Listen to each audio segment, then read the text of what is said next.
Hola, muy buenas tardes a todos y a todas las presentes. Estamos aquí en el primer encuentro de este curso que comenzamos hoy, que es sobre introducción a la perspectiva de género y prevención de la violencia de género. Eh, bueno, la verdad que estamos muy contentos desde Fundación Coepio, desde el Hilo, desde AGOL y desde la Defensoría del Pueblo de la Ciudad Autónoma de Buenos Aires, que son organizadoras de este curso. Estamos muy contentos porque tenemos muchas personas inscriptas de varios países de Latinoamérica, de Guatemala, de Argentina, Honduras, Ecuador, Bolivia, Perú, Paraguay, Uruguay, México, Colombia. Espero no olvidarme de alguno. Es muy importante que hoy estemos aquí eh, aprovechando estas oportunidades que nos brindan esta situación tan particular que estamos atravesando y que de alguna forma nos toca a todos cambiar nuestra rutina y nuestra cotidianeidad. Eh, para dar comienzo al curso, bueno, algunas cuestiones que quisiera aclarar antes de comenzar con la clase, es que vamos, por una cuestión de orden, les pedimos que a las preguntas las hagan en esa ventanita que dice preguntas y respuestas. De esa manera nos van a quedar ordenadas y organizadas cronológicamente para poder ser leídas al final. Eh, y también decirles que todas aquellas personas que aún no pudieron ingresar en el aula AGOL, que es donde están situados los materiales del curso, el material bibliográfico y y legislación básica, se pongan en contacto con la Fundación Coepio a través de cualquiera de los canales para que podamos ayudarlos a que puedan ingresar y ver todo el material que hay en el aula. También en el aula van a estar colgadas las clases una vez finalizadas para que puedan volver a verlas si es necesario. Eh, bueno, voy a dar presentación a quienes están a cargo del curso, que pertenecen a la Defensoría del Pueblo de la Cava. La coordinadora de este curso es Sonia Santoro, que es licenciada en Comunicación de la UBA, es diplomada en Género y Comunicación, trabaja en el programa de atención de niñez, adolescencia y género de la Defensoría del Pueblo de la Cava, donde está a cargo de las capacitaciones que brinda el área. Es responsable del capítulo de medios en la Alianza Global de Medios y Género. Es redactora en el diario Página 12, fue directora de la Comisión Mujer, Infancia, Adolescencia y Juventud de la Legislatura porteña, publicó los libros Periodismo con G y Un día me convertí en esa madre que aborrecía, Las palabras sin sexo 1 y 2, entre otros. María Elena Nadeo, que es quien hoy nos va a brindar la primera videoclase de este curso, es profesora en Historia de la UBA, es diplomada en Políticas de Igualdad en América Latina, dirige el programa de atención de niñez, adolescencia y género de la Defensoría del Pueblo de la Cava, es presidenta de la Asamblea Permanente por los Derechos Humanos, fue concejala y luego legisladora porteña por 2 periodos. Impulsó leyes fundantes para los derechos de las mujeres, la educación y la infancia, como la protección integral de los derechos de niñas, niños y adolescentes, y la 474, que es el Plan de Igualdad Real de Oportunidades y de Trato entre Mujeres y Varones.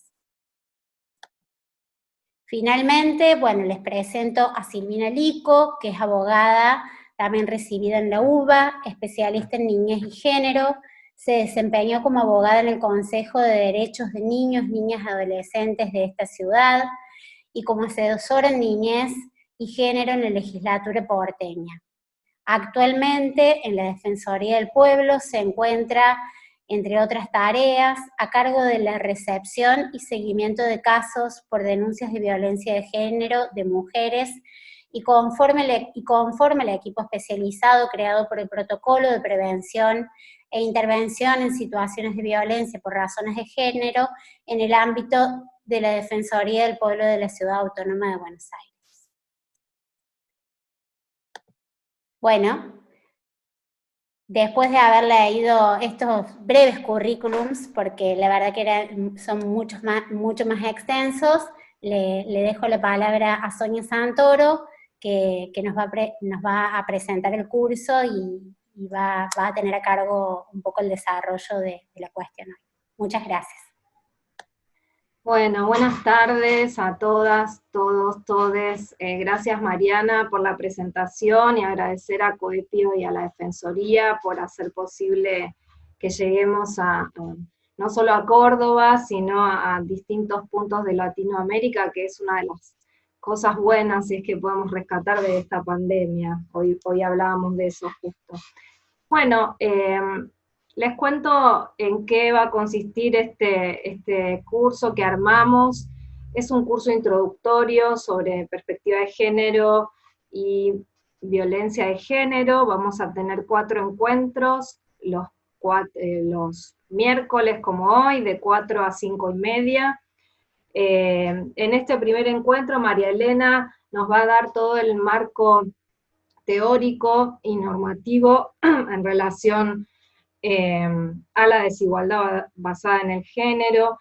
Vamos a ver con ella los compromisos internacionales, como la CEDAW, Belém do Pará, las leyes nacionales fundantes, pero sobre todo como ella tiene una gran formación y experiencia desde la historia, nos da también una mirada muy interesante para poder entender ese proceso, ¿no?, que hemos hecho en el avance y conquista de los derechos para las mujeres y las diversidades, que todavía no ha terminado, ¿no? Estamos en ese camino.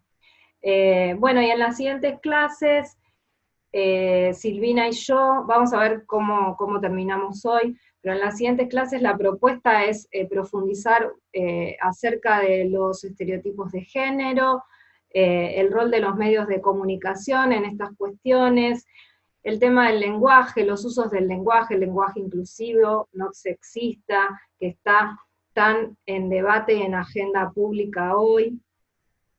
En el tercer encuentro vamos a abordar directamente el tema de violencia de género, nuestra ley nacional 26485, con los tipos y modalidades, los ciclos de la violencia, tratar de entender un poco cómo es el funcionamiento, ¿no? Cómo funciona este sistema desigual que tiene como una de las consecuencias más extremas la violencia hacia las mujeres y los femicidios.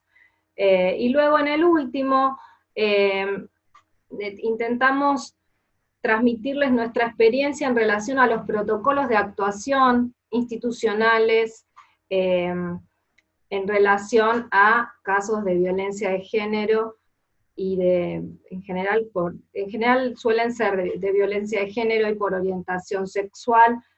En la Defensoría del Pueblo tenemos un protocolo para los y las agentes de la Defensoría, pero también hemos participado en la redacción del protocolo que se usa en las escuelas de la Ciudad de Buenos Aires, y también asesoramos a distintos organismos en la redacción y aplicación de los protocolos, así que vamos en ese último encuentro, pretendemos transmitir esta experiencia para que también pueda ser replicada, ¿no?, porque hoy es cada vez más importante que los organismos y las distintas instituciones puedan tener instrumentos de este tipo.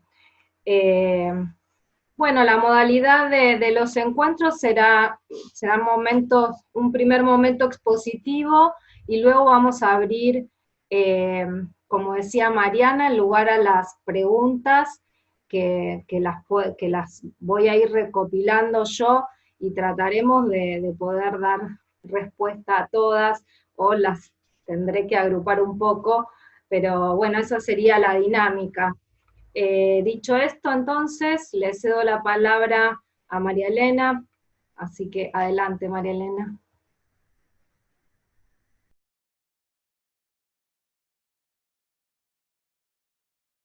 El micrófono. Sí, buenas tardes, decía a todos y todas. Es una alegría estar compartiendo este curso.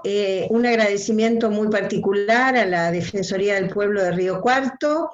Estamos hermanadas, las Defensorías del Pueblo de todo el país, en ADPRA, en la Asociación de Defensorías del Pueblo de la República Argentina, y la verdad que tenemos cada vez un compromiso mayor y más profundo con la temática de género y la erradicación de las violencias, de la violencia de género y de todas las violencias que vive nuestra sociedad, particularmente las mujeres, los colectivos de las disidencias sexuales, los niños, niñas y adolescentes.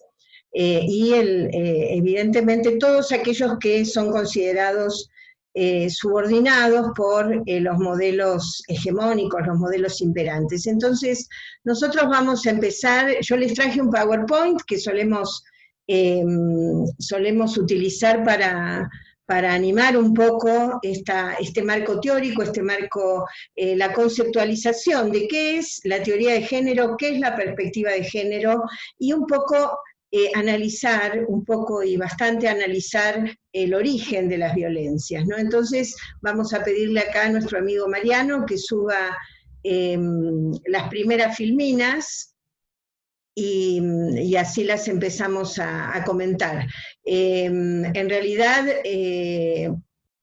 cuando hablamos de perspectiva de género, hablamos de la historia de una opresión, de la opresión de de quienes fueron considerados por la cultura subordinados. Y podemos empezar en el Neolítico, cuando se organizó los primeros ámbitos civilizatorios. Allí, cuando se organizan las comunidades y empieza a definirse quién va a ser la herencia, quién va a tener la propiedad de las tierras, la propiedad de los bienes personales, muchos o pocos que empezaron a acumular los primeros grupos civilizatorios. Allí empieza la sujeción del cuerpo de las mujeres por el tema reproductivo. Y esto genera una ideología, que es la ideología que nos relega, en realidad, nos aprisiona en el mundo de lo privado, en el mundo del viejo gineceo ateniense, por ejemplo, o en los conventos, o también en los ámbitos psiquiátricos. Esta ideología fue fundamentada y se trasladó, este control de los cuerpos de las mujeres se traslada a la filosofía. Y tenemos en la filosofía antigua, ahí venía la primera filmina, muchas gracias. Aristóteles es quien en su marco filosófico, en su desarrollo filosófico, plantea el rol de la mujer. De la mujer puede decirse que es un hombre inferior. Él tiene no solamente esta definición de la mujer, amo y esclavo, la cuestión siempre de alguien subordinado al hombre, considerado como el depositario de la sabiduría, el depositario del poder político, el depositario además de la fuerza, ¿no? Eurípides, por ejemplo, gran poeta, gran teatrista, ¿no? Gran dramaturgo, que nosotros la verdad que admiramos mucho, pero sin embargo en su definición con respecto al género dijo: el mejor adorno de una mujer lo constituye el silencio y la modestia. Este tema del silencio, ¿no? Del lugar de la mujer, lo privado, alejándola de la cuestión pública. Me dicen que hay también gente de México inscrita, y de México yo vi una vez un afiche que las feministas mexicanas habían resaltado en un mural o en una ilustración, que decía con las caras de las mujeres y sus bocas tapadas, calladita te ves más bonita. Es una expresión popular latinoamericana. Y después la escuché en saludos, me dicen desde México. Después la escuché en novelas actuales, contemporáneas, ¿no?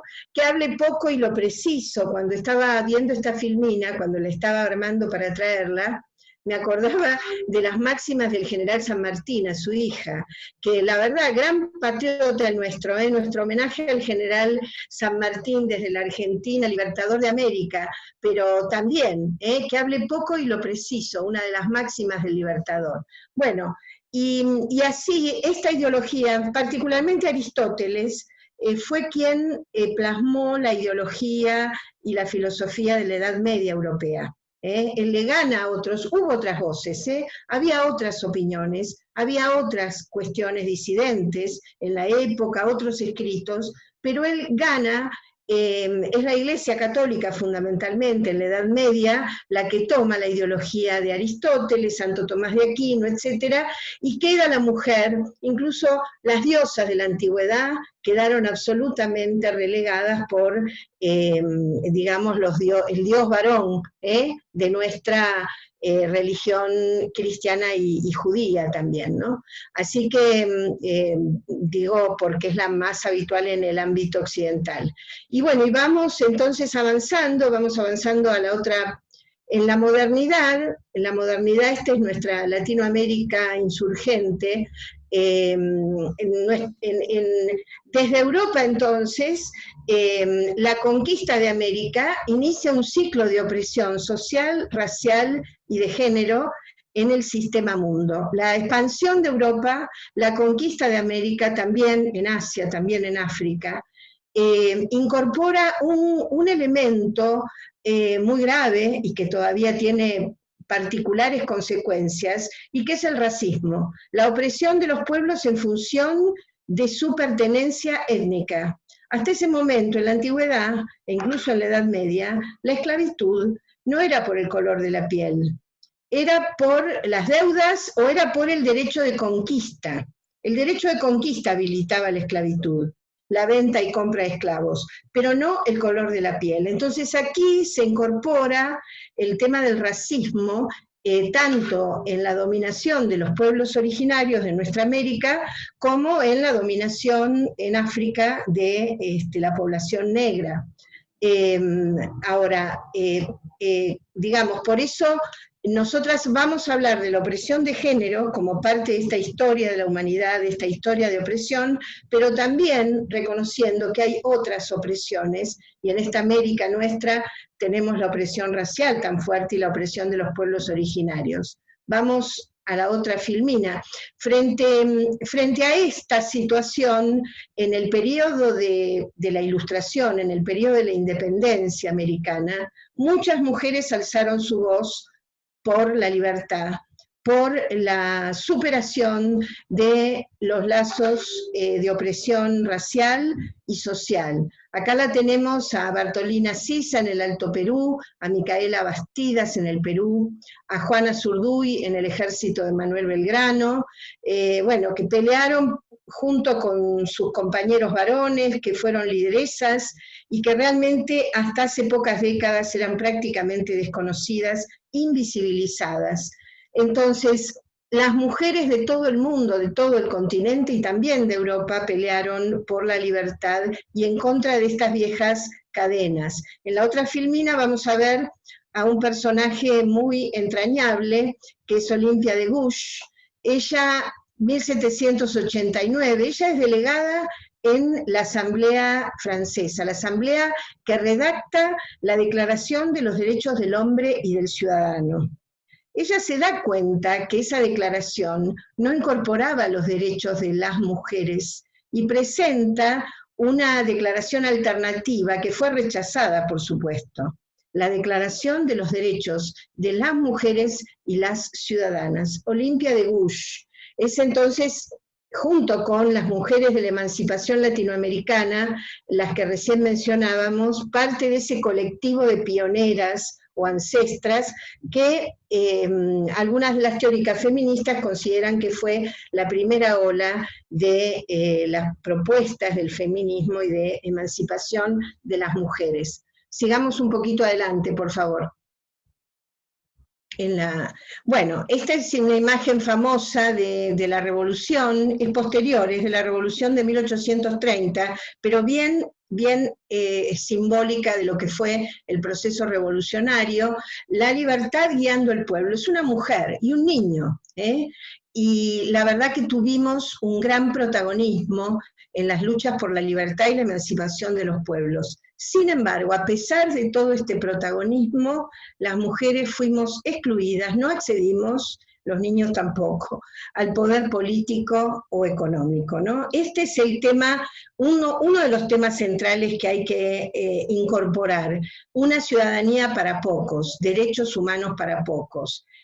Adelante, por favor. Ustedes conocen que en esa época, tanto para Europa como para América, el contractualismo fue la ideología, ¿no?, que derriba a la monarquía absoluta. El contractualismo, ¿no? El pueblo es el soberano y firma un contrato con sus gobernantes para un gobierno más democrático, un gobierno que beneficia al conjunto de la población. Esa es la idea del contrato. Este es Juan Jacobo Rousseau y otros, ¿no? Jean-Jacques Rousseau y otros. Sin embargo, ese contrato social en realidad benefició a un sector de blancos, propietarios y varones. El derecho occidental derivado de la Revolución Francesa y de los Estados Unidos, adoptado por nuestros territorios, solo benefició a un sector de la población, las mujeres, pero también los pobres, porque para votar en aquellos años en Europa había que ser propietario. Ni las mujeres, ni los obreros, ni los esclavos, ni los indígenas, ni obviamente el colectivo LGBT, que estaba absolutamente invisibilizado, participaron del acceso a los derechos civiles y políticos en ese periodo y hasta avanzados los siglos XIX y XX. En síntesis, la Declaración de los Derechos del Hombre de 1789 no incluía al género femenino, no incluía tampoco a los pobres, ni a los grupos subalternos racializados, ni a las disidencias sexuales. Sigamos adelante. Esta es una imagen muy conocida en Argentina, es nuestro Cabildo de Mayo, ¿no?, del 22 de mayo de 1810. Y acá vemos claramente, ese Cabildo de Mayo es el símbolo de la Revolución de Mayo, de la destitución del virrey, de la destitución del monarca español. Y fíjense quiénes están allí. Varones, blancos, propietarios, eran los vecinos. Y esto sucedió en toda América Latina, en México, la verdad, el contenido racializado, racista, ¿no? El único, me parece, después lo podemos conversar si nos da el tiempo, uno de los pocos líderes latinoamericanos que incorporó con fuerza el tema de la derogación de las normas de opresión étnica fue Simón Bolívar, y también Castelli y Manuel Belgrano en Argentina. Adelante. Bueno, hablando de votación, digamos del ámbito de la Asamblea de Mayo donde solo votaban los varones, recién en Argentina, 1947, el voto femenino, ¿no? Más de casi 140, 150 años de exclusión, de ser consideradas incapaces en lo político y en lo jurídico. Entonces, bueno, cuando hablamos de la opresión de las mujeres, cuando hablamos de relegar a las mujeres a un plano absolutamente de secundarización, de inferioridad, tenemos muy clarito el ejemplo del voto, y esto no es solamente acá en Argentina, sino para toda América. Avancemos, sí. Bueno, y en la posguerra, después de ese proceso terrible que fue la Segunda Guerra Mundial, cada vez que termina una guerra hay un periodo de prosperidad, hay un periodo de mejoramiento económico, porque las fábricas vuelven a producir, porque vuelven los soldados de la guerra. Y en Estados Unidos, por ejemplo, de donde son estas filminas, se produce un fenómeno que se llama el baby boom, ¿no? Y todo el tema de el desarrollo de la industria de artefactos de limpieza, de mejoramiento de las condiciones de vida hogareñas. Bueno, ese periodo muy romantizado, muy, digamos, pintado como un periodo de bienestar, en realidad es el estado de bienestar de 1945 a 1975, el rol que le asigna la economía y la cultura a la mujer es el rol de la buena esposa. Fíjense, esta guía estereotipa, ¿no? Por ahí es un poco extrema, pero es muy interesante porque los cursos que hacían las señoritas en aquella época, los cursos de puericultura, de cocina, incluían este tipo de mensajes. La guía de la buena esposa, 11 reglas para mantener a tu marido feliz. 11 reglas para mantener a tu marido feliz. Si vamos a la otra placa, no traje todas, pero la verdad que son imperdibles, ten lista la cena, ¿no? Esta actitud de sumisión, de servir, ¿no? Planea con tiempo una deliciosa cena para tu llegada. Avancemos un poquito más. Acá hay varones escuchando o participando, les debe encantar, ¿no? Cuando le traen la cena o la mamá le prepara, prepara a los niños, ¿no? Prepara a los niños porque el varón, el esposo, cuando llega, los quiere ver lindos y relucientes. Y esta última es particularmente compleja, ¿ver? La que sigue. No te quejes, dice, no los satures con problemas insignificantes. Está pequeña la letra. Cualquier problema que puedas tener es un pequeño detalle comparado con lo que él tiene que pasar. Fíjense, ¿no? La mujer colocada en el lugar de servir, en el lugar de la crianza como mandato exclusivo y en una relación de minusvalía muy fuerte, ¿no? Yo ahí puse desvalimiento, inferioridad, podríamos buscar otros términos que acompañen. Ahora, fíjense que esto fue tan fuerte, es toda una generación, ¿no? Hoy ya ha cambiado bastante, pero en realidad todavía pesa este mandato. Esto generó consecuencias bastante serias en la vida de las mujeres. Avancemos, en la otra filmina. En 1963, fíjense, las filminas, el manual de la buena esposa es de 1953, la posguerra, ¿no? El baby boom. 1963, Betty Friedan es una de las primeras grandes feministas después de Jean Paul, después de Simone de Beauvoir.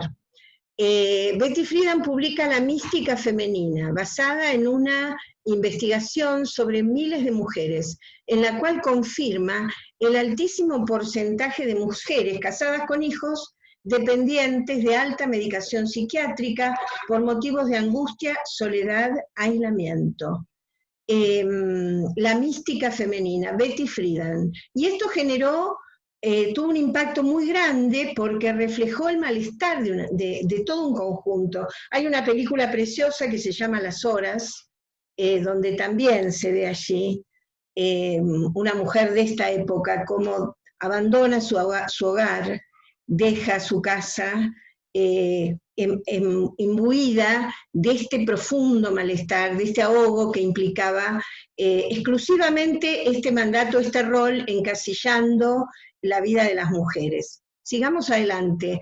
De este momento es el inicio de gran cantidad de estudios de género. La publicación de La mística femenina ayudó a estimular los estudios de género. Después vamos a ver esto de las olas. La primera ola sería estas mujeres pioneras, ilustradas, iluminando la insatisfacción en gran parte oculta de las mujeres con el trabajo duro y el aislamiento del trabajo doméstico a tiempo completo, niños, compras, en hogares predominantemente masculinos, donde las mujeres eran amas de casa no remuneradas. Se difunden los estudios sobre la mujer, los estudios de género, y a continuación yo les incorporé, que no lo vamos a ver en detalle, en la siguiente filmina podemos ver una sistematización de los distintos momentos del feminismo.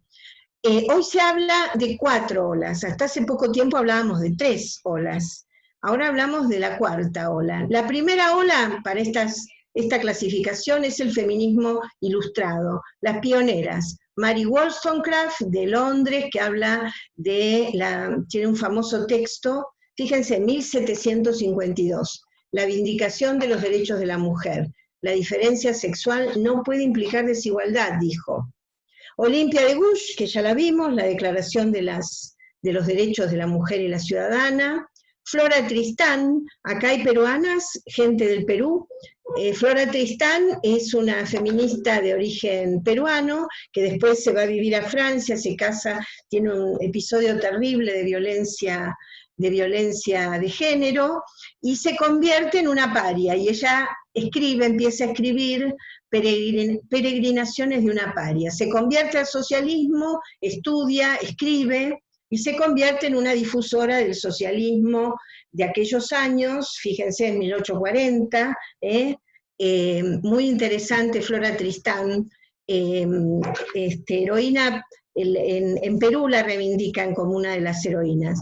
Adelante, con la otra filmina. La segunda ola es el sufragismo. En 1848, en un distrito de Nueva York, Seneca Falls, se produce una reunión. Son las mujeres que habían luchado que luchaban contra la esclavitud, las que ayudaban a los esclavos a escapar. Es ese mismo movimiento que genera una reflexión sobre la propia esclavitud de la mujer. Y entonces, estas mujeres, hay varias, son 400 las que se reúnen, o las que estaban conectadas, se reúnen y reclaman el sufragio, reclaman los derechos políticos. En nuestro país, en Argentina, 1910, se organiza el primer Congreso Feminista Internacional, fíjense, primer Congreso Feminista Internacional, ídolas como Julieta Lanteri, Cecilia Grierson, muchas otras, Feña Cherkov, después, un poquito después, Alicia Moro de Justo, etc. Y vamos avanzando en el siglo XX ya. La tercera ola son los estudios de género, los feminismos académicos, filosóficos, a partir del libro fundante de Simone de Beauvoir, El segundo sexo, después Betty Friedan, y aquí, bueno, aquí hubo que elegir, tuve que elegir porque hay una cantidad enorme de estudios. Joan Scott, que creo que siempre incorporamos un texto de Joan Scott, porque es una de las primeras que define el género como una categoría útil en el análisis histórico. Está Carol Bateman también, El contrato sexual, justamente ella parodia, reflexiona sobre el contrato sexual social de Rousseau, y dice que al mismo tiempo se firmó un contrato sexual donde se ubicó el rol de las mujeres en el rol de la no política, de lo no público, del no poder. Y otras muchas maravillosas como Celia Morós, Marcela Lagarde, la mexicana, Rita Segato, María Lugones de la Argentina, por ejemplo. Avancemos un poco más. En este momento son los 60, los 70, los 80, son las grandes movilizaciones de las mujeres organizadas por su liberación.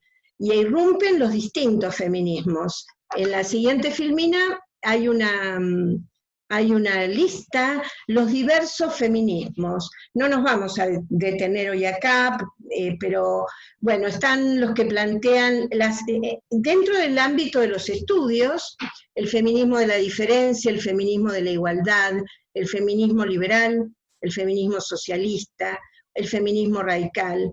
El feminismo negro es muy interesante porque el feminismo negro incorpora esta temática del racismo y le reclama a las feministas blancas y burguesas europeas que revisen esa noción eurocéntrica. Y lo mismo va a pasar ahora con el feminismo popular latinoamericano, que es la última gran corriente feminista, que es el feminismo decolonial, y que plantean justamente superar los estereotipos eurocentristas para trabajar con nuestras realidades, con nuestras distintas maneras de opresión.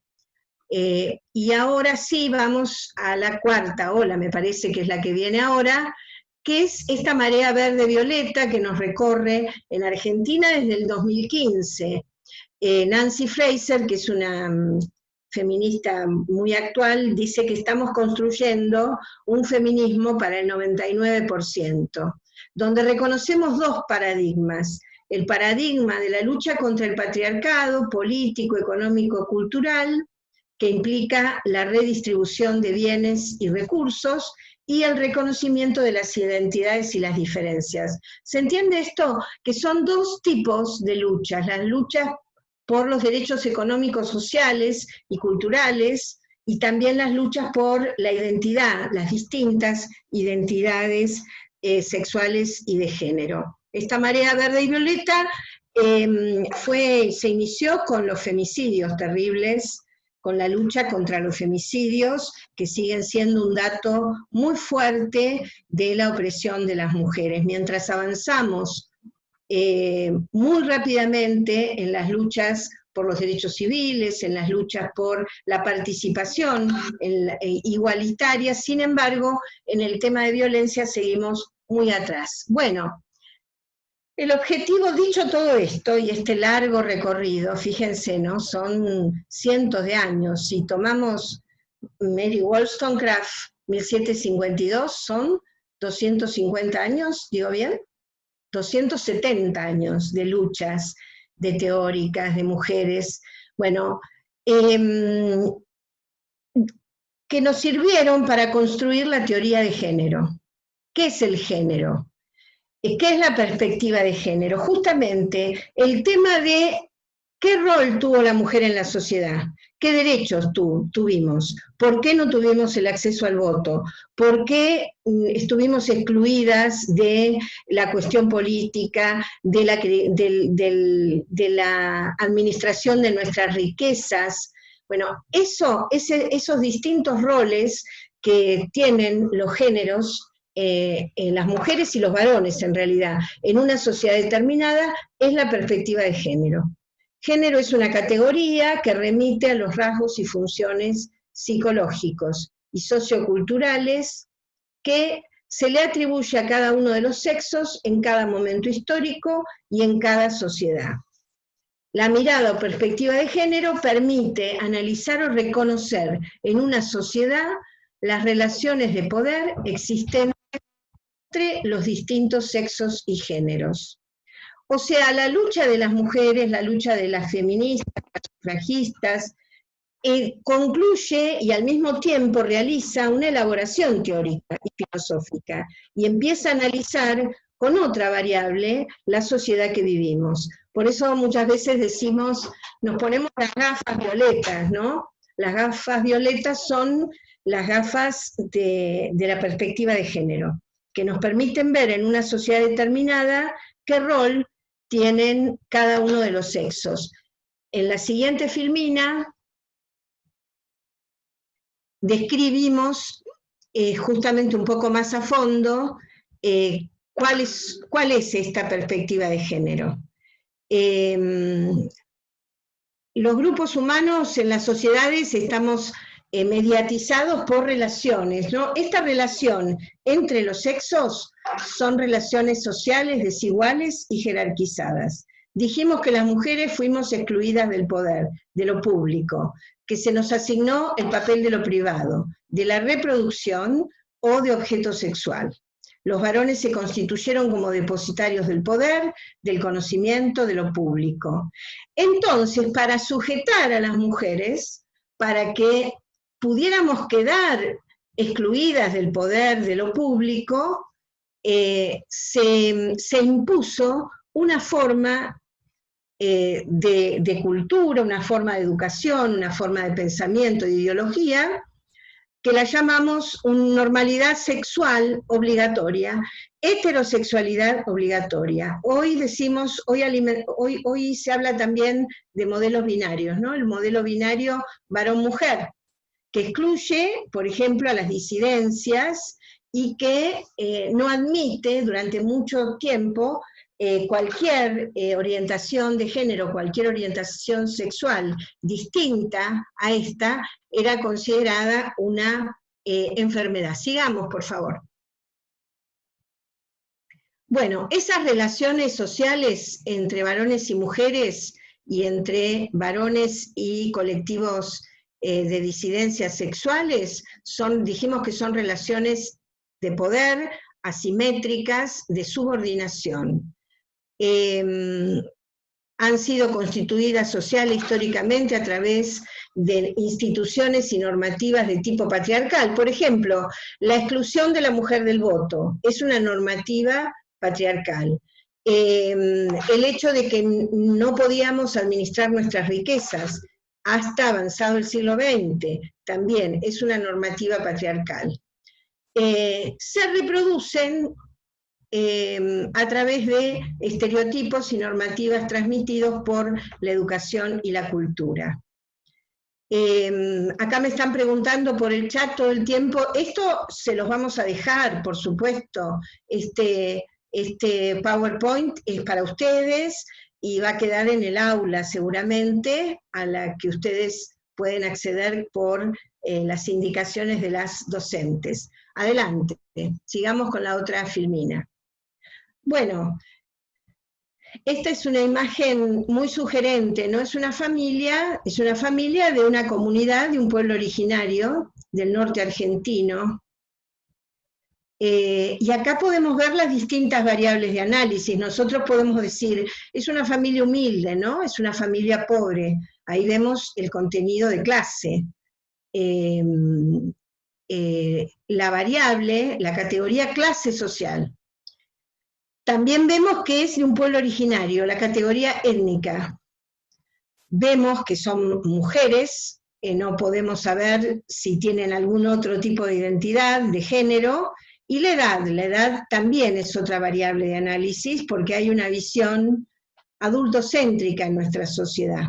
Y hoy no es el tema del encuentro de hoy, pero yo siempre digo que lo mismo que estamos diciendo como origen de la violencia hacia las mujeres, lo podemos decir como origen de violencia hacia los niños, porque los niños, niñas también fueron considerados y son considerados objeto de manipulación.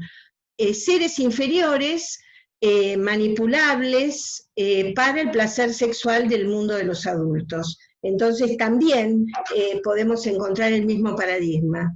¿Por qué es importante este análisis de las distintas variables? En realidad de las distintas categorías.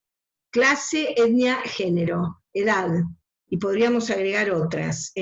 Son relaciones sociales, nos permiten entender cómo interactuamos en la sociedad. En la otra filmina vemos que intersectan relaciones de clase, de género y étnicas. Son la base de la organización social. Se intersectan e influyen en todo el tejido social. Hoy las feministas más modernas hablan de la interseccionalidad, como estas distintas problemáticas, lo que hace a la temática del racismo, lo que hace a la temática del sexismo, o de la discriminación, o de la discriminación social, se intersectan y tienen que ser tenidas en cuenta para poder abordar un problema. Cuando tomamos solamente un tema, nos estamos equivocando, porque vemos solo un aspecto de la realidad. Este quizá es el gran logro del último feminismo, del feminismo de la cuarta ola, de la marea verde y violeta, porque toma el conjunto de reivindicaciones, no solamente el aborto legal o la lucha contra la violencia de género, sino también la lucha de las trabajadoras, la lucha de las campesinas, la lucha de las mujeres discriminadas por su raza. Adelante, por favor. Bueno, ese concepto que dijimos, la heteronormatividad obligatoria, imponernos un estilo de sexualidad, ignorando, violentando y penalizando incluso otras identidades sexuales. Hoy ya hay un avance enorme en el reconocimiento de las distintas identidades de género. Pero digamos que vamos a reforzar la idea de que el género no es un término que viene a sustituir el sexo. Género y sexo son términos distintos, ¿no? El sexo tiene connotaciones biológicas, también es un producto de la cultura, porque no es lo mismo el sexo y la sexualidad en la antigüedad que en la modernidad o que ahora, en el siglo XXI, pero hay una referencia biológica innegable. En el género es toda una construcción social, política y cultural. Judith Butler, que es otra de las feministas que estudia mucho, que es muy estudiada y muy reconocida en los últimos años, dice que el género es performativo, que genera modelajes, que nos va constituyendo a través de citas, de palabras, del discurso, nos va modelando, nos va marcando, que es una permanente construcción, dice Judith Butler. Y siguiendo con las filminas, ¿cómo se reproducen, los roles que tienen asignados los sexos y la subordinación de género? A través de estereotipos, de estos rasgos de la cultura que hacen, que nos enseñan y nos forman de qué manera tenemos que actuar, ¿no? Y esto lo va a trabajar Sonia Santoro la clase que viene, ¿no? El encuentro que viene. Así que no me voy a detener, pero esto de los clichés, ¿no? De cómo tiene que comportarse, esto calladita te ves más bonita, que hable poco y lo preciso, ¿no?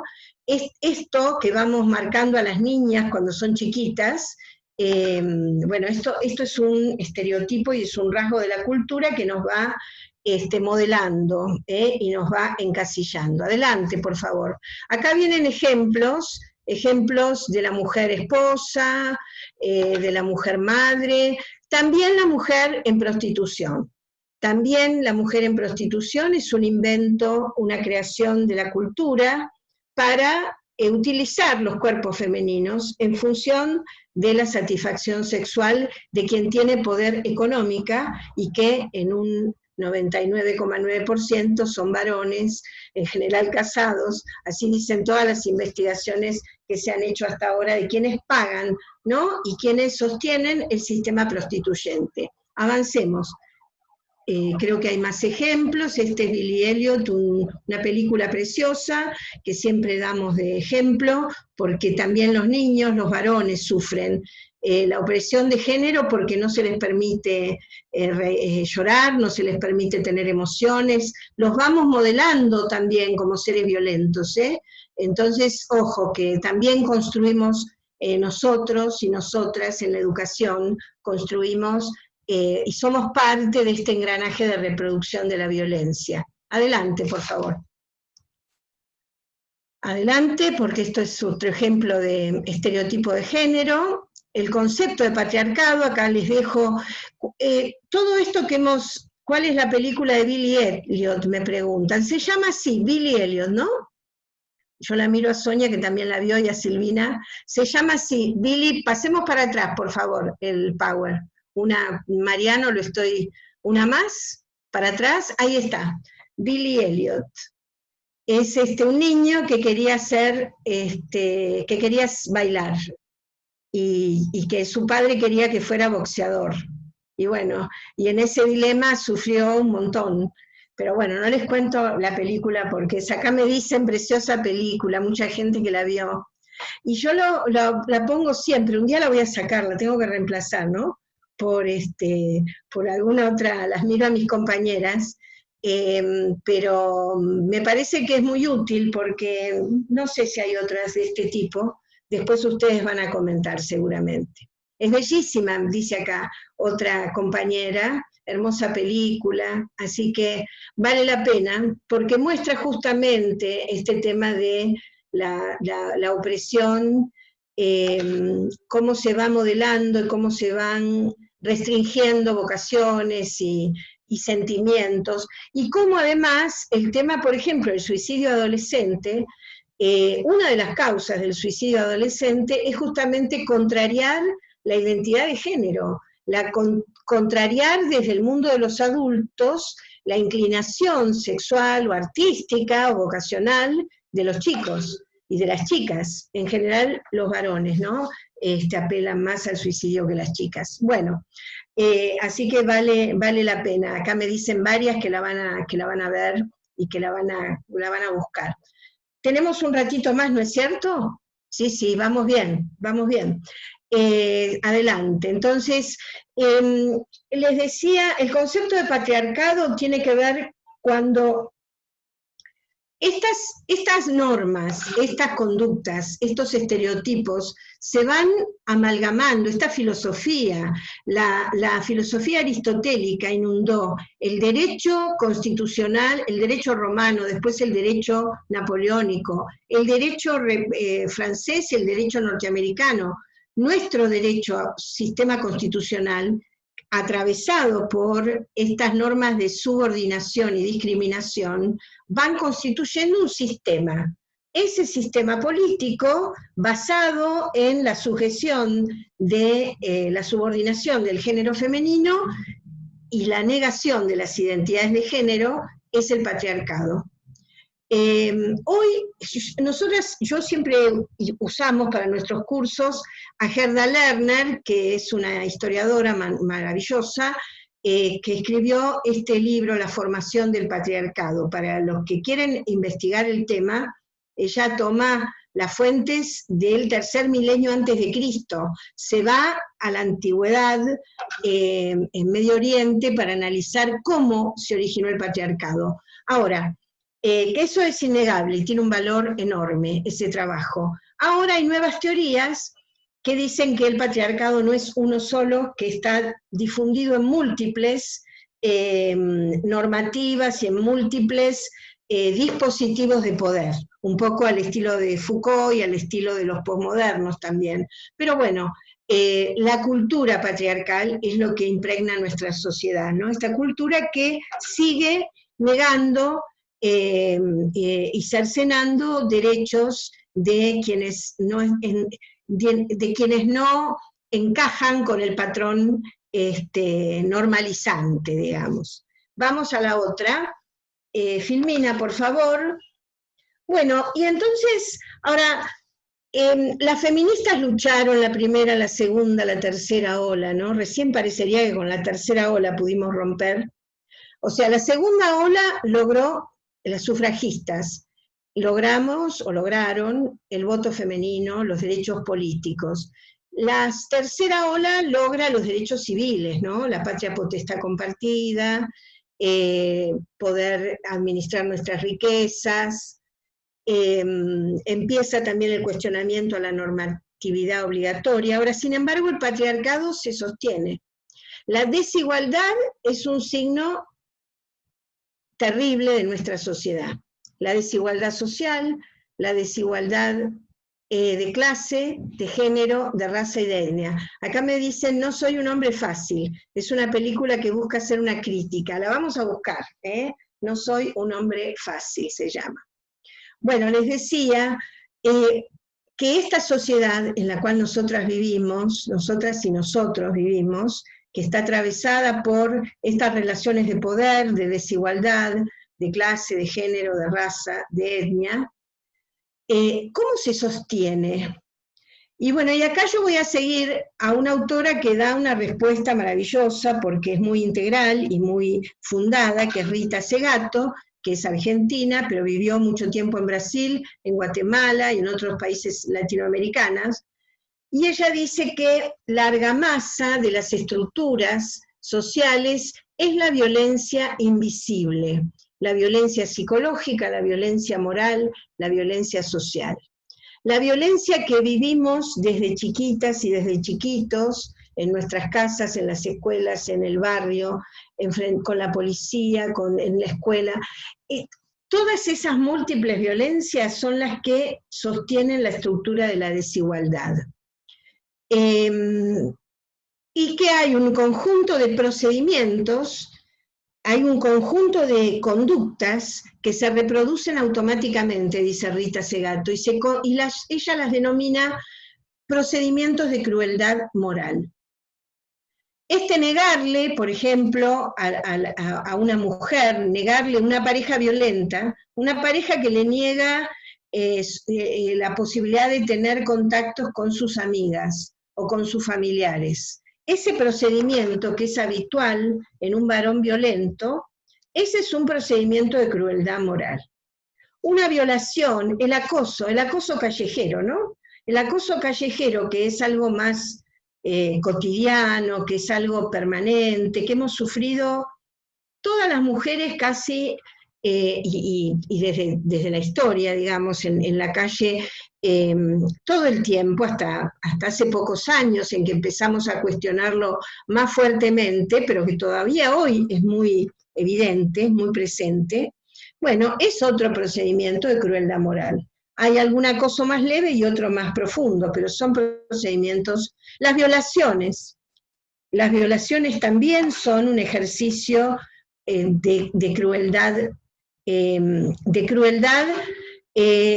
ejercido por varones que se vuelven a ratificar en su condición de macho y en su condición de detentor del poder. Dice como que es un ejercicio de poder patriarcal, la violación. Y ahora hasta tenemos las violaciones en manada, que siempre hubo, pero la verdad que pensábamos que pertenecían a otro tipo de sociedades, o que solamente se daban en las guerras, ¿no? También en las guerras de ocupación, la violación para marcar y domesticar y sojuzgar al pueblo vencido, ¿no?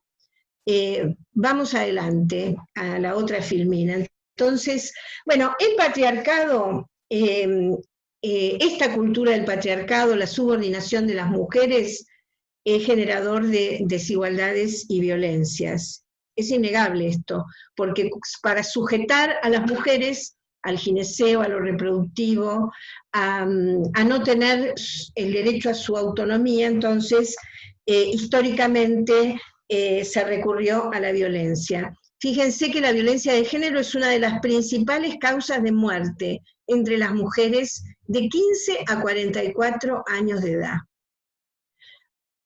Por encima del cáncer. Y estos son datos de la OMS. En las mujeres de entre 15 y 44 años, la principal causa de muerte es la violencia de género. Y en la otra filmina lo que tenemos es, bueno, las múltiples violencias, porque quizá el femicidio, la muerte, ¿no? El asesinato de las mujeres por su condición de mujer, es quizá la punta del iceberg, como decimos actualmente, ¿no? Pero la punta del iceberg está digamos, precedido por múltiples violencias, desde el acoso, y esas... los distintos tipos de violencias tienen que ver con su modalidad, ¿no? La violencia física, la violencia psicológica, la violencia sexual, y otras que vamos a ver más adelante cuando veamos la legislación específica. Adelante, por favor. Bueno, y acá seguimos con Rita Segato, la violencia simbólica, la argamasa entonces de las relaciones de poder. Rita habla de violencia moral, pero nosotros entendemos mejor si decimos violencia psicológica, ¿no? O simbólica. Es el más eficiente de los mecanismos de control social y de reproducción de las desigualdades. la coacción de orden psicológico se constituye en el horizonte constante de las escenas cotidianas de sociabilidad, y es la principal forma de control y de opresión social en todos los casos de dominación. Por su sutileza, su carácter difuso, su eficacia es máxima en el control de las categorías sociales subordinadas. La violencia psicológica es la forma de violencia más maquinal, rutinaria e irreflexiva, y sin embargo constituye el método más eficiente de subordinación e intimidación. Esta conducta de las chicas de aceptar el manoseo, de aceptar que le controlen el celular, de aceptar determinadas, que ya empieza a ser cuestionado muy fuertemente. Esto de no poder rechazar una insinuación sexual, estas primeras relaciones sexuales muy cargadas de no consentimiento, bueno, que ahora están siendo cuestionadas todos los días por las adolescentes y las jóvenes, y que generan denuncias de abuso sexual y de violación. Bueno, esto es lo que está cuestionando Rita Segato, ¿no? Este poder reconocer esas expresiones de la violencia cotidiana, de la violencia sexista, machista, que eran parte de la vida cotidiana y que naturalizábamos y que hoy estamos cuestionando fuertemente. Adelante, por favor.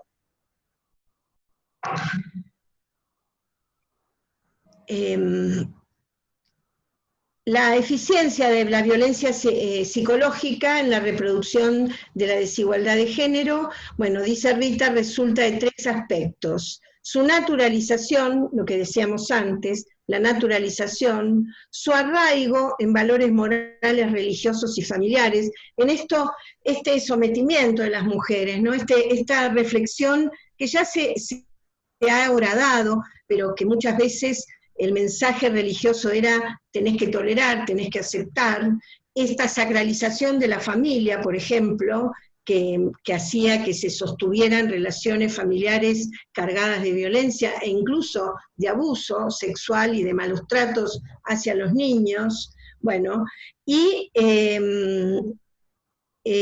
la incapacidad muchas veces de la víctima, de las víctimas, de poder pedir ayuda. Esos tres elementos reforzaron la estructura de dominación, hasta que yo creo que ahora tenemos un cuestionamiento, una etapa de transición, donde esta estructura de dominación está en crisis. Avancemos un poquito más, por favor. Bueno, y Rita Segato dice algo muy importante, que esta violencia estructural se asemeja a lo que quienes militamos activamente en la crítica del orden racial llamamos racismo automático. Esta naturalización de la violencia de género es similar a la naturalización de la discriminación de los grupos racializados, de los grupos subalternos, de los grupos étnicos considerados inferiores. Pueblos originarios, negros, afrodescendientes hoy. Y esto se reproduce automáticamente. A mí me sirvió mucho entender cuando leí estos materiales, porque yo soy docente, trabajé muchos años en escuelas secundarias, terciarias también, algo en la universidad, y a veces no podía entender por qué el comportamiento de muchos alumnos y alumnas, el comportamiento, la violencia, incluso conociendo a veces historias familiares que no eran tan graves, tan llenas de daño para los chicos, y la verdad que cuando uno ve que es la sociedad la que está reproduciendo permanentemente a través de las distintas usinas culturales los patrones raciales, discriminadores, elitistas y violentos, bueno, entendemos por qué existe tanta violencia en la sociedad. Tanto el sexismo como el racismo automáticos no dependen de la intervención de la conciencia discursiva de sus actores. Responden a la reproducción maquinal de la costumbre, amparada en una moral que ya no se revisa. ambos forman parte de una tragedia que opera como un texto de larguísima vigencia en la cultura. La verdad que esto requiere una profunda reflexión, requiere que nos revisemos nuestras prácticas, revisemos la historia de la dominación en nuestra América, revisemos cómo es el abordaje de la legislación con respecto a los distintos grupos racializados, cómo es la legislación obrera y de los derechos de los trabajadores, cómo es la discriminación hacia las mujeres, ¿no? Es realmente una visión integral, interseccional, ese es el término, es una visión integral, interseccional. Bueno, y para ir avanzando, ir cerrando, me parece, vimos sí, el origen de... Elena, creo que con esta podés cerrar y así damos lugar a las preguntas, si te parece. Perfecto, me parece muy Tenemos bien. varias. Bueno, me parece bien. En esta lucha de las 4 olas de feminismos, movimientos de mujeres, movimientos de la diversidad sexual, pero también movimientos de varones comprometidos y de sectores políticos progresistas que acompañaron estos movimientos, ¿no? En eso hay que reconocer el acompañamiento de algunos sectores políticos y sociales. De Olimpia de Gouges, de aquella asambleísta que propuso la Declaración de los Derechos de la Mujer y de la Ciudadana, recorrimos un largo camino, ¿no? Se crearon las Naciones Unidas, en las Naciones Unidas se votó la CEDAW, la Convención para la Eliminación de toda forma de discriminación hacia la mujer. Fíjense, en 1979, 200 años después de la declaración, casi 200 años después de la declaración, logramos la igualdad plena entre varones y mujeres, el reconocimiento de esa igualdad, ¿no? Y se obtienen en Argentina, gracias a la CEDAW, las leyes de divorcio vincular y patria potestad compartida, que sería la responsabilidad parental compartida. 1985 para Argentina, y cada una de ustedes podría hacer su ejercicio, cuando nuestros países reconocieron la igualdad civil y la igualdad política primero, y la civil. Para Argentina, un punto de inflexión es la patria potestad compartida, 1987. Así que nos costó recorrer un largo camino y vamos por más, vamos por la igualdad económica y vamos por el reconocimiento pleno de los derechos sexuales y reproductivos y vamos por la erradicación de toda forma de violencia para una sociedad igualitaria y libre de opresión. Hasta acá entonces, me quedo. Bueno, muy bien. Aplaudimos, aunque sea así. Aunque sea así, no aplaudimos, yo aplaudo, les aplaudo a ustedes, que son mis compañeras. No, muy bien, muy interesante, María Elena, como siempre. Tenemos varios comentarios acá en el chat que te felicitan y van comentando y afirmando lo que vas diciendo, lo que fuiste diciendo, como México es un país machista y patriarcal. Dicen que el manual de la buena esposa también sigue vigente todavía. Esto que siempre hablamos, ¿no? Que por un lado avanzamos, pero hay viejas estructuras que todavía tenemos que seguir cambiando. Y luego también dieron varias películas para recomendar, para ver cuestiones de género, roles de género, como La sonrisa de la Mona Lisa, Las tortugas también vuelan, No soy un hombre fácil, etc. Y ahí en el chat rescaté una pregunta que alguien hizo mientras hablabas, y te preguntaba, ¿no se incluye la religión como fundante de la sumisión de las mujeres? Sí, la verdad que yo trato de incorporar poco la temática de las religiones, es cierto, yo las incorporo poco, quizá para poder llegar a más alumnos y alumnas, ¿no? Para no herir quizá los idearios personales, individuales, la espiritualidad. Pero sí, yo hice una ligera mención a que desde la antigüedad clásica, luego la religión judeo-cristiana ocupó un rol fundamental en esto de recluir a la mujer en el lugar de lo privado, ¿no? Algo que ya venía con la antigüedad clásica se reafirma en la Edad Media con la Iglesia Católica.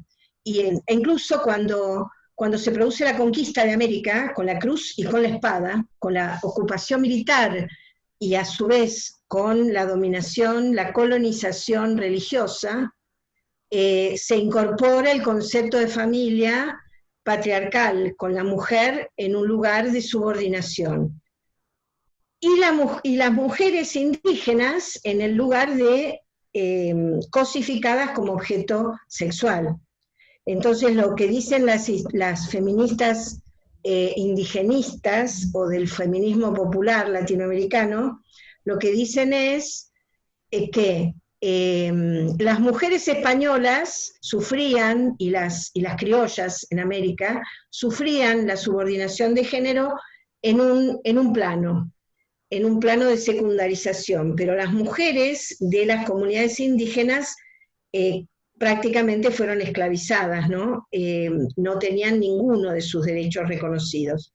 Y además, podemos decir que en las comunidades indígenas el concepto de género era distinto, y que el concepto de género que trae la conquista y la colonización por la religión anula muchas de las prácticas sexuales que eran comunes y permitidas en el mundo indígena. Así que, sí, la religión judeo-cristiana en particular, que además es la que conocemos más, ¿no? Yo no conozco otras. Bien, acá nos dejaron otras preguntas. ¿Cómo define el rol de la mujer en cuanto a reproductora de los modelos que describe? ¿Hemos sido como criadoras responsables solidarias del patriarcado? Pregunta Gabriela Laxague. O Laxague. No, yo creo que hemos sido víctimas, hemos sido manipuladas y hemos reproducido, hemos sido parte, no como cómplices, sino como reproductoras de una cultura de opresión, y muchas veces transmitimos a nuestros hijos y a nuestras hijas los mismos clichés y los mismos estereotipos.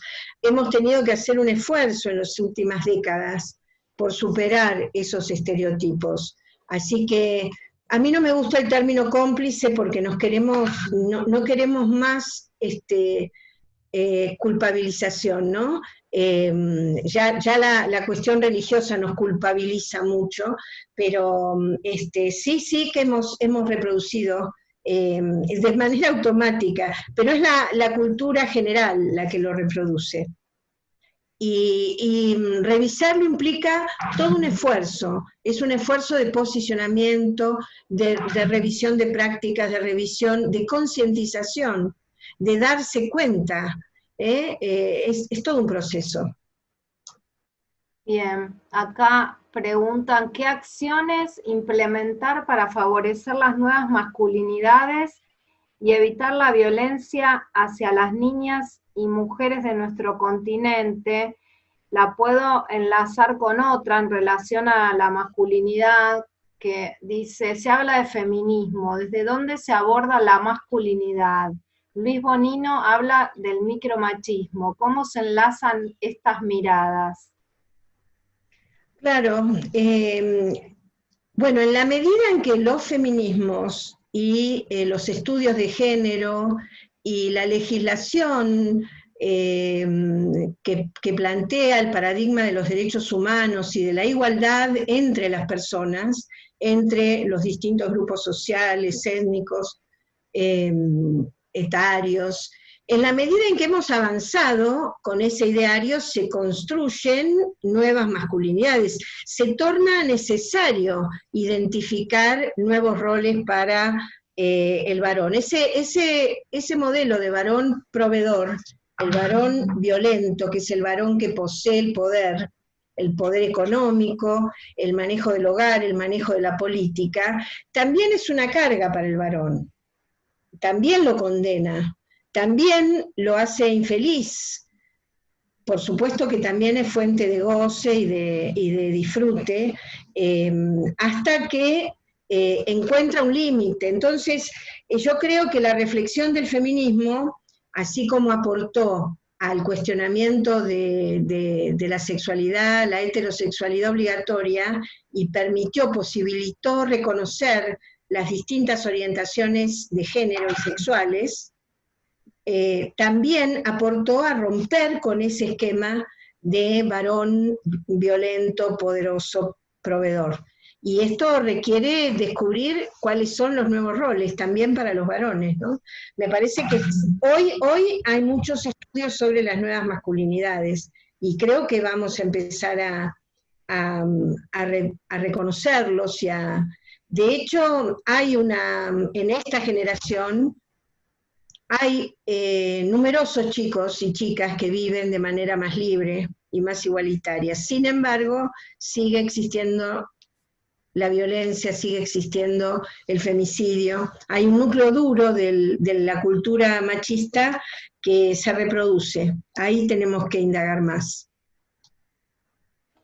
Y la primera pregunta era si se podés decir alguna acción como para implementar, para favorecer las nuevas masculinidades y evitar esta violencia. ¿Se te ocurre alguna para nombrar?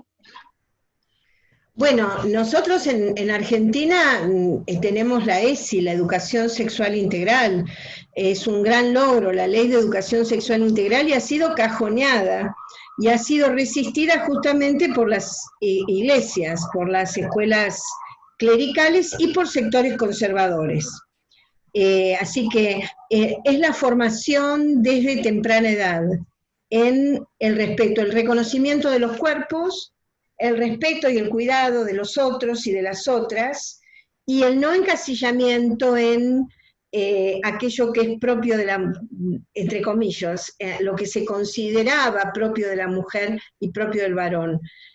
Princesas y campeones, ¿no? Como esas dos más grandes marcas que ya son cuestionadas, pero que fíjense que siguen inundando las jugueterías, ¿no? Princesas y campeones. Bueno, esa práctica de cambiar el estilo de juguetes, el estilo de vestimenta de los chicos y de las chicas, y de no reproducir los moldes, eso es una acción concreta.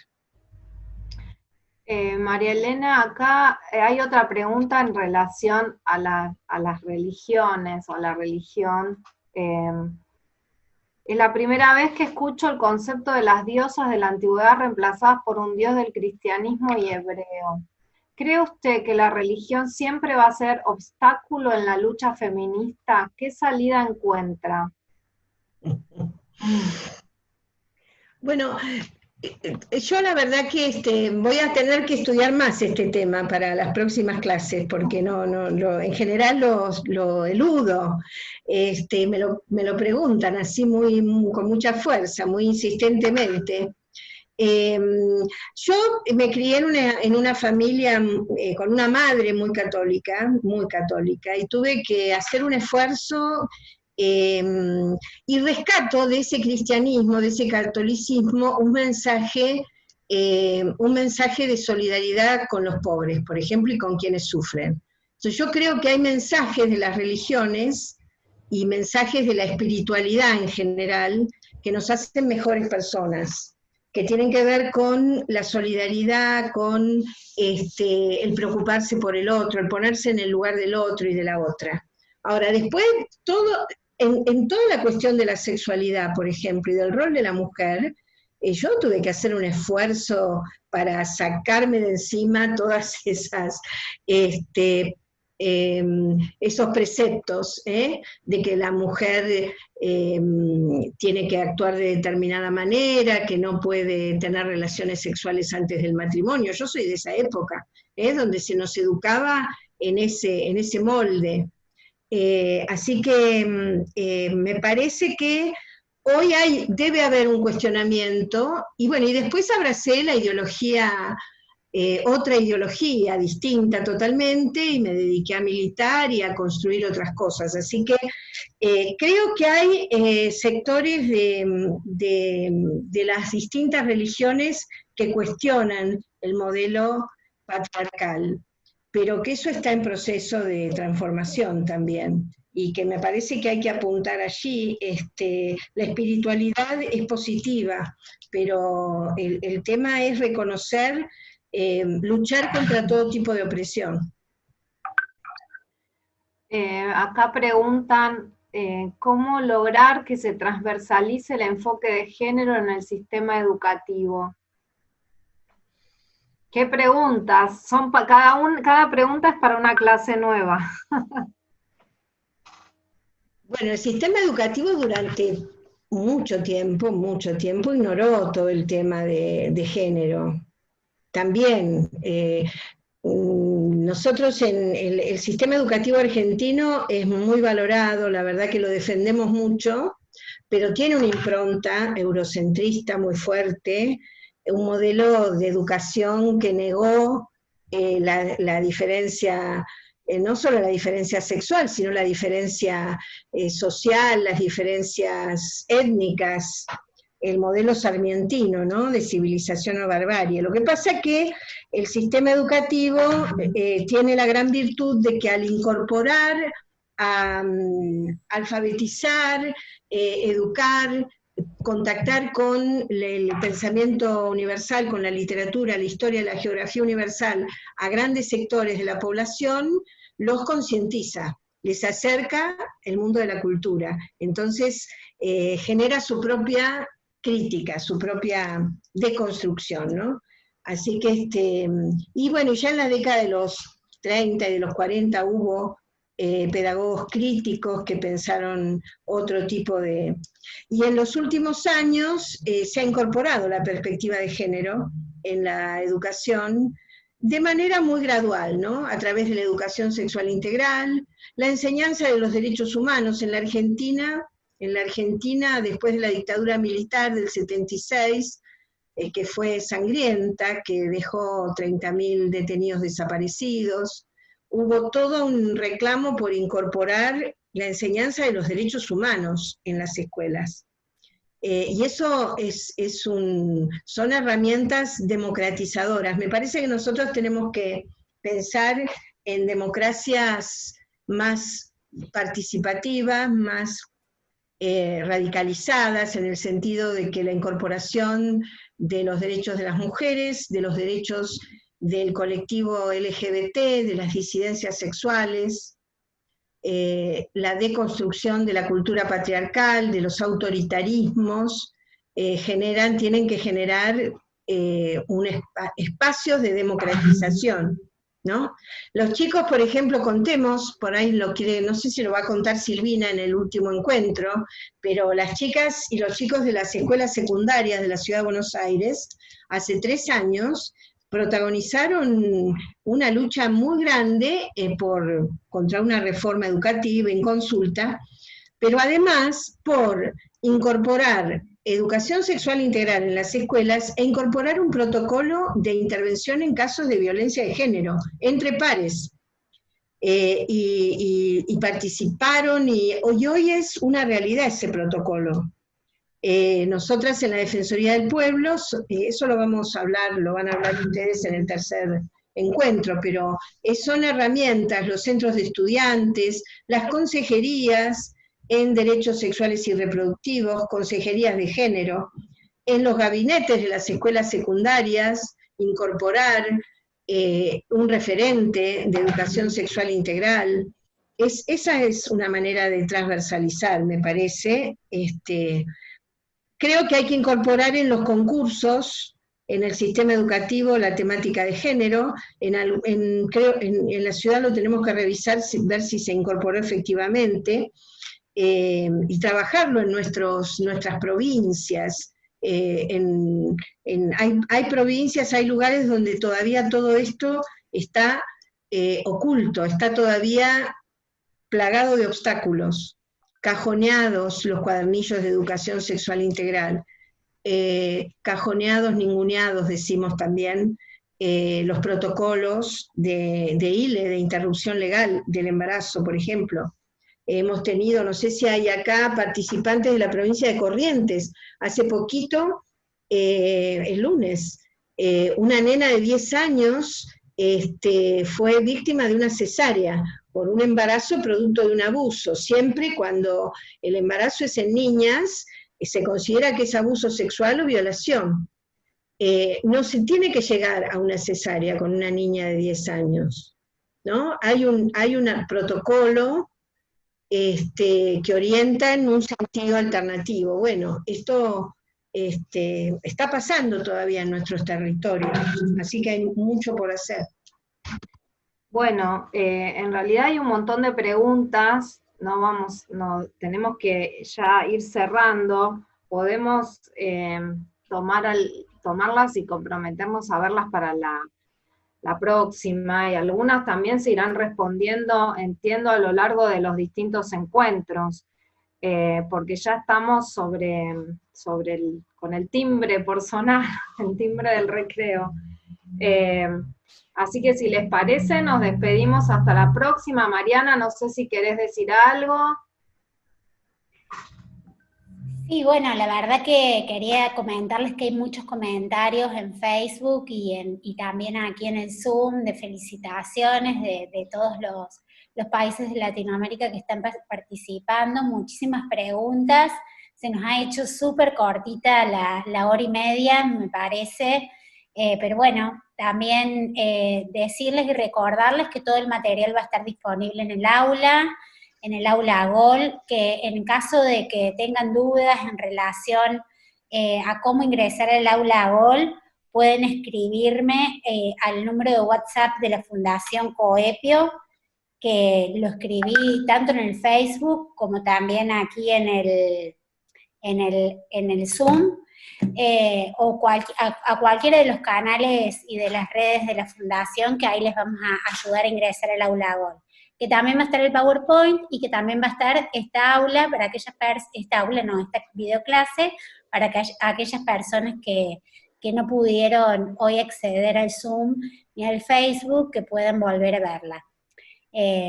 Y bueno, y agradecerles nuevamente a ustedes, Sonia, Silvina, María Elena, la verdad que fue muy grato tenerte aquí, es un honor para la Fundación tener un curso de este nivel y con vos como docente, y bueno, y agradecerle también a la Defensoría de la Cava, a Hilo y a GOL por acompañar esta iniciativa, que siempre nos ponen esto de visibilizar las violencias que atravesamos las mujeres para fortalecernos y para poder hacer frente a ellas.